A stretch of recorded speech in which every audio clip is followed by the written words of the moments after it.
কোন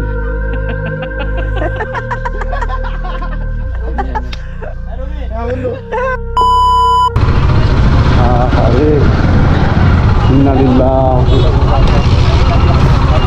দাঁড়ান ওটা দেখ ওটা দেখ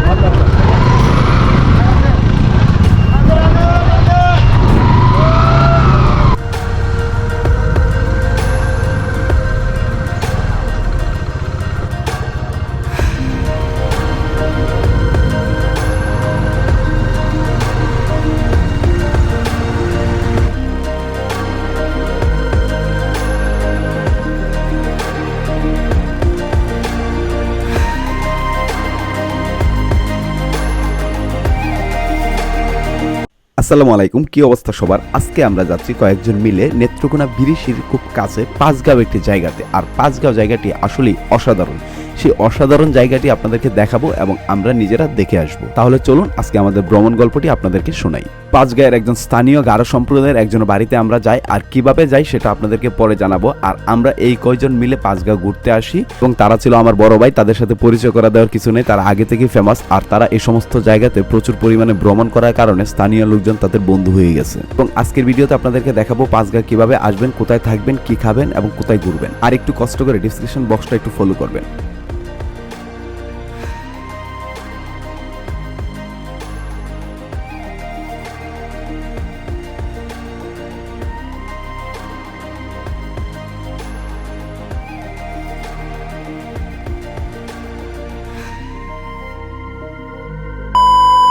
আল্লাহু আকবার। আমাদের আজকে দুর্গাপুর যাত্রা শুরু।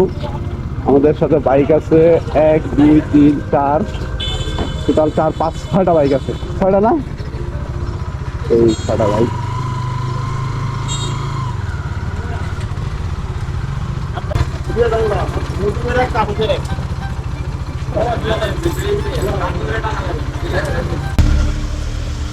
আপনি কত করে তেলের কত করে বসছেন? 31 টাকা 75 পয়সা।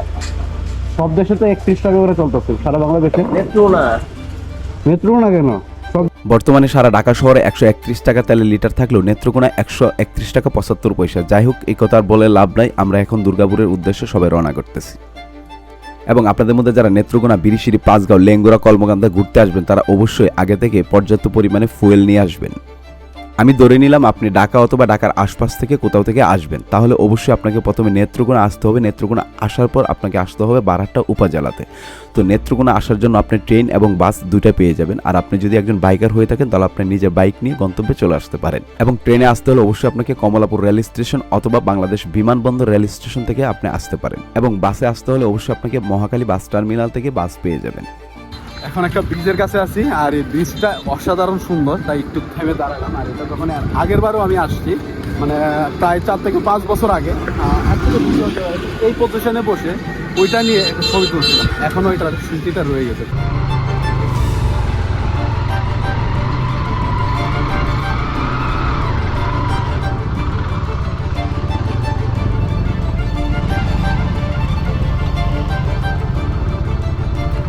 পাঁচগাঁও যে দাদার বাড়িতে আসার কথা ছিল, আমরা ওনার বাড়িতে চলে আসছি। আর এখন আমাদের বাইকটা রাখবো। আর আমার হেলমেটে যেহেতু মাইক্রোফোন ছিল না, কারণ হচ্ছে আমার গোপ্রো মাইক্রোফোন অ্যাডাপ্টার ছিল না, তাই হেলমেট দিয়ে কথা বলতে পারি না হেলমেটে থাকা অবস্থায়, তাই জন্য ভয়েস ওভার দিতে হচ্ছে। আর এটা হচ্ছে গিয়ে সে দাদার ঘর। আর এখন আমরা হচ্ছে গিয়ে তার বাড়িতে আসছি, একটু রেস্ট করব, তারপরে হচ্ছে গিয়ে আমরা আবার ঘুরতে বের হবো।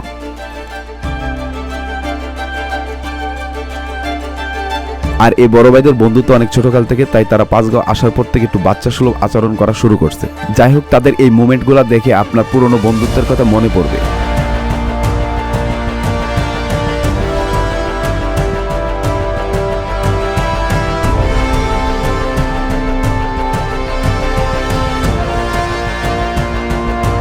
রাইট নাও আমরা এখন আসছি একটা পাঁচগাঁয়ের একটা গ্রামে। আর এই গ্রামটা থেকে দুপাশে হচ্ছে পাহাড়, এই যে পাহাড়, আর এই পাশে হচ্ছে গিয়ে পাহাড়। আর আমাদের পিছু হচ্ছে গিয়ে আমাদের যারা আসছে তারা সবাই আছে। আর এখন সবাই মিলে ডিসিশন নেওয়া হচ্ছে আমরা খাবারের আগে পাহাড় দেখে আসবো, তারপর খেতে যাব। আর যে কথা সেই কাজ, আমরা দাদাকে নিয়ে চলে যাই পাহাড়ের উদ্দেশ্যে। আমরা এত সময় আপনাদেরকে বলছি যে আমাদের একজন পরিচিত দাদার মাধ্যমে আমরা আসছি। এই সে দাদা, দেখতে পাচ্ছেন। আর এই সেই ভাই যার পরিচিত মাধ্যমে আসছে, আর তার নাম হচ্ছে স্পর্শিয়া। আর এইটা হচ্ছে জঙ্গলের রাস্তা, এই জিরি রাস্তা ধরে আমরা এগোতে থাকবো।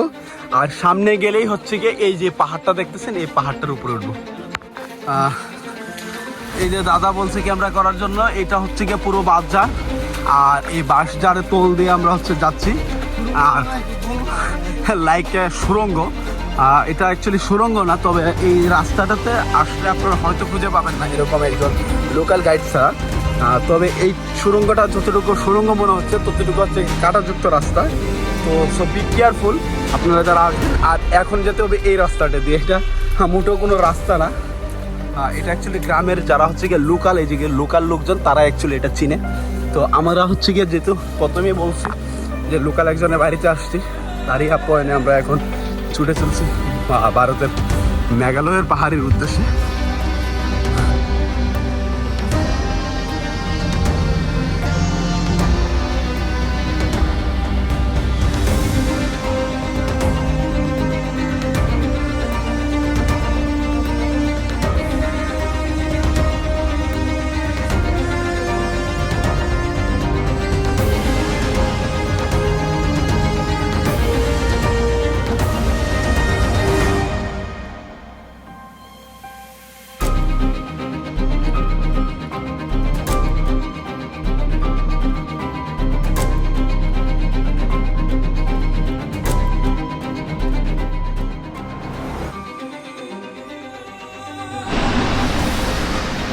এটা হচ্ছে গেট, আর এটা হচ্ছে ইন্ডিয়াতে এই পাশে হচ্ছে সম্পূর্ণ গেট। এখন আমরা হচ্ছে গিয়ে ইন্ডিয়াতে আছি। ইন্ডিয়াতে ঢুকলে এখন ইন্ডিয়াতে প্রবেশ করা যায়, এবং আমাদের পরিচিত অনেকেই চলে গেছে। হচ্ছে স্পর্শিয়া, ওরে আগেও দেখেছি। আমরা এখন এই ঝর্ণাটার কাছে চলে আসছি। এটা আপনারা ঝর্ণাও ভাবতে পারেন, আবার এটা ঝর্ণাও না। এটা যে হচ্ছে গিয়ে পাহাড়ি যে ডলটা আছে, এই ডলটা এই দিক দিয়ে হচ্ছে যে নামে, আর এটা হচ্ছে সেটা জলপাত।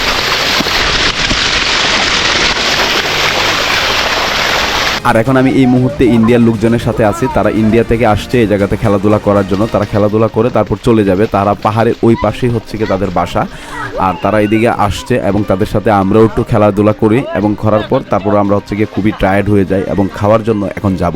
যাই হোক, যাওয়ার আগে আপনাদেরকে এই জায়গার আরেকটু সৌন্দর্য বর্ণনা করে যাব। কাইন্ডের ইনফরমেশন, পাঁচগাঁয়ের সৌন্দর্য আসলে বর্ণনা করে শেষ করা যাবে না। যাই হোক, পাঁচগাঁও হচ্ছে ছবির মতো সুন্দর একটি গ্রাম, এবং এই সুন্দর গ্রামটিতে আপনি যদি ভিজিট না করেন তাহলে অবশ্যই আপনি বুঝতে পারবেন না যে এটা কতটুকু সৌন্দর্য। ব্লগে সবকিছু ফুটিয়ে তোলা যায় না, অবশ্যই সৌন্দর্য মনে ধারণ করতে হয়। তাই আপনারা অবশ্যই পাঁচগাঁও একবার ভ্রমণ করে এই সৌন্দর্য উপভোগ করতে পারেন। এই গরুগুলার গলায় একটা করে ঘন্টা ঝুলাই দিচ্ছে, যাতে করে গরুগুলা কোথায় যাচ্ছে শব্দটা শোনা যায়। একটু বলবে ভাই, এই যে আমরা যে ট্যুরে আসলাম, এতজন নিয়ে আসলাম, এটা প্রথম প্ল্যান ছিল আমার। এটা আপনি মানতে হবে, যাই করেন না করেন, আমি অনেকদিন ধরে বলতেছি।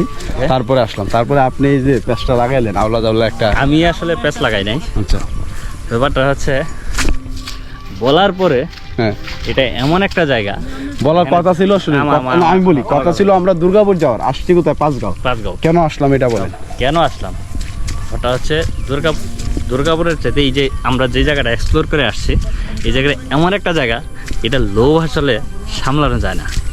এটা এতই মানে সহজে বলতে গেলে এটা হচ্ছে গিয়ে খুব বেশি টুরিস্টের দিকে আসে না। টুরিস্ট তো এদিকে আসে, সাধারণ টুরিস্টের দিকে আসে, সাধারণ টুরিস্ট তো এদিকে আসেই না। এরকম লোকাল যারা পরিচিত আছে তারাই নিয়ে আসে। যদি একান্তই লোকাল দাদা যদি আমাদের পরিচিত না থাকতো, তাহলে আমরাও সাহস করতাম না এই জায়গায় যাওয়ার।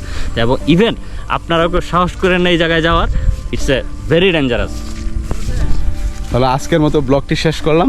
সবাই ভালো থাকুন, আর এরকম ডেঞ্জারাস জায়গা থেকে দূরে থাকুন। খোদা হাফেজ।